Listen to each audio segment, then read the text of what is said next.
Koreyaga nimalar olib kirib bo'lmaydi? Agarda Janubiy Koreyaga ish, o'qish yoki sayohat uchun ketayotgan bo'lsangiz, ushbu davlatga olib kirish qat'iyan taqiqlangan mahsulotlar haqida bilib oling. Masalan, meva va sabzavotlar: mango, apelsin, olma, nok, papaya, uzum, qovun, qalampir.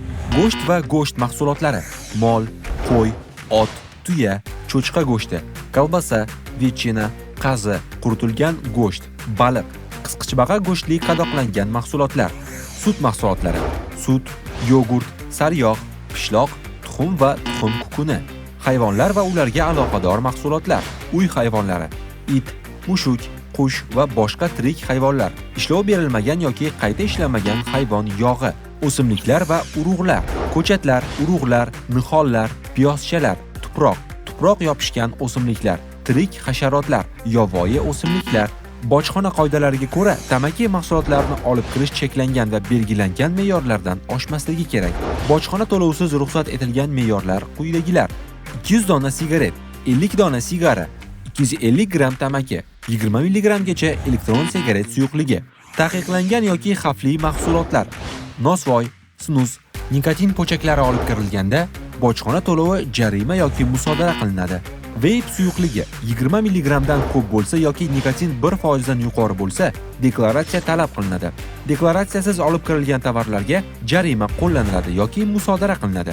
Eslab qoling, eksport qiluvchi davlatning vakolatli organi tomonidan berilgan karantin sertifikatsiz hayvonlar va asosiy chorvachilik mahsulotlarini Koreyaga olib kirish taqiqlanadi. Agar siz chorvachilik mahsulotlari yoki tarkibida chorvachilik mahsuloti bo'lgan tovarlarni olib kelayotgan bo'lsangiz, ularni Koreyaga olib kirish mumkinligini veterinariya va o'simliklar karantini boshqarmasiga oldindan xabar berib tekshirib olishingiz zarur.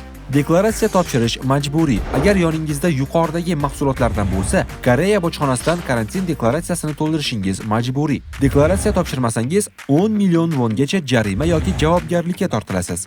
Nima uchun taqiqlangan?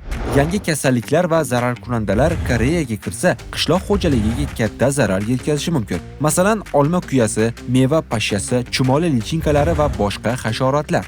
Nima qilish kerak? Yoningizda taqiqlangan mahsulot bo'lsa, bojxonada deklaratsiya qiling. Notanish kasallik, hasharot yoki shubhali o'simlikni ko'rsangiz, karantin xizmatiga xabar bering. Shubhalansangiz, karantin xodimlaridan yordam so'rang. Umuman, Koreyada muammoli vaziyatga tushib qolsangiz, Migratsiya agentligining 1282 raqami hamda huquqiy yordam uzbot orqali bepul huquqiy maslahat va yordam oling.